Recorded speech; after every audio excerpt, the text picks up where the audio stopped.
আমার স্যার এবং সামনে উপবিষ্ট যে সমস্ত স্টুডেন্টরা এই অক্লান্ত পরিশ্রম করে আজকে এই আমাদের অনুষ্ঠান সাজসজ্জা করেছে, বলার কোনো ভাষা নেই।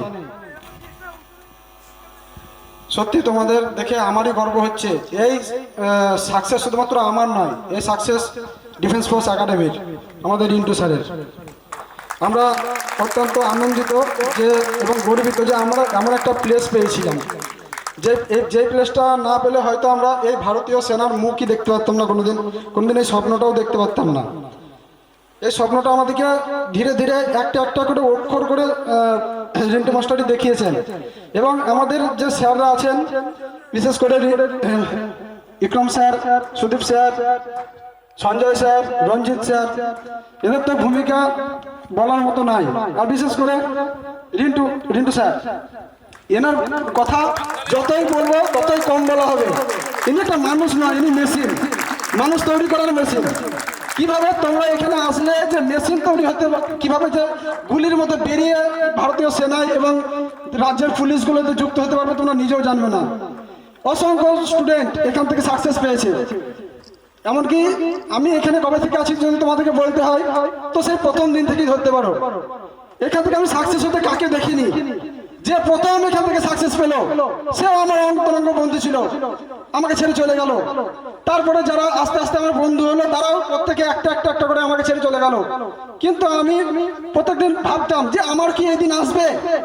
মাস্টারের সঙ্গে আমি আলোচনা করতাম যে হবে মাস্টার, আমার দ্বারা কি হবে, কখনোই ভাবিনি হবে। কিন্তু মাস্টার সবসময় আমাকে বলতো তোমার দ্বারা নিশ্চয় হবে একদিন না একদিন।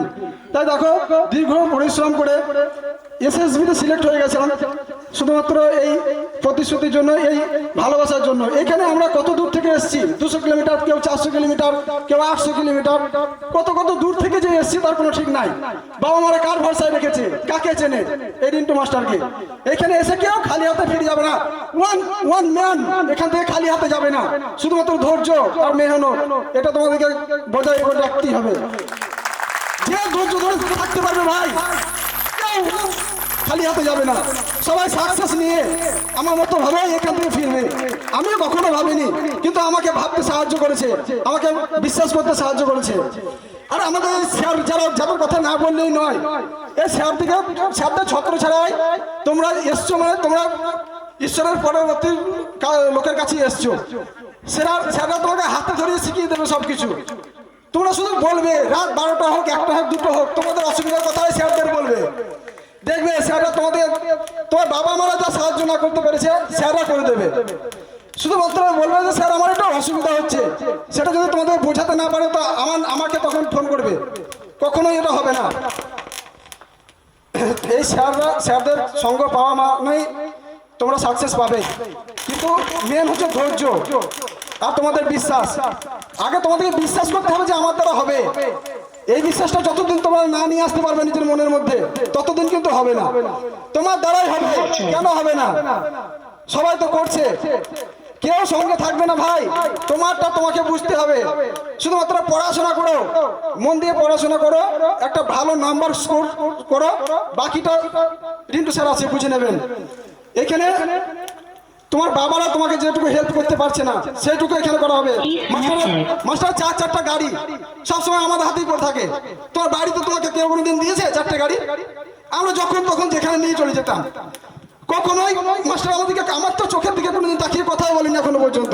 অথচ আমি কত বছর ছিলাম এখানে, মাস্টার ছত্র চায়, সেটা তোমরা হয়তো কেউ জানোই না আমি কবে থেকে আছি এখানে। এই যে এতগুলো ছেলে সাকসেস পেলো, এদের থেকে সবার থেকে আমি আগে থেকে আছি। কি কেন আছি, কিসের জন্য? এখানে কেউ থাকতে পারবে অতদিন থেকে? তোমরাও পারবে। তোমাদেরকে যেন অতদিন না থাকতে হয়, অতদিন যেন না থাকতে হয়। তোমরা তার আগে এখান থেকে সাকসেস নিয়ে বেরিয়ে যাবে। আমার ভ্যাকান্সি কটা ছিল? আমার ডিস্ট্রিক্ট, আমার জেনারেল ডিস্ট্রিক্টে আমার ভ্যাকান্সি ছিল অনলি 7টা ভ্যাকান্সি। সেখান থেকে আমি সিলেক্ট হয়েছি। সিঙ্গেল ডিজিটে একটা সিটে, সিঙ্গেল ডিজিটে শুধুমাত্র একটা ভ্যাকান্সি ছিল এসএসবি, যেটা আমাদের রাজ্যের মধ্যে সব থেকে বেশি কাট অফ গেছে। ওই পোস্টটা আমি পেয়েছি। কি করে সম্ভব? সম্ভব? বাড়িতে থাকলে হতো? কখনোই সম্ভব নয়। যারা এখানে আসতে চাইছো তাদেরকে বলবো তোমরা ভাবার কিছু নাই, তুমি আমাদেরকে দেখো, সাকসেস ম্যান দিকে দেখো। এমন কোনো রিকমেন্ড যায় না যেখান থেকে আমাদের ছেলেরা এখান থেকে সাকসেস পায় না। সবাই আসতে পারেনি, যাদেরকে আসছে সে সংখ্যাটাও কম নয়।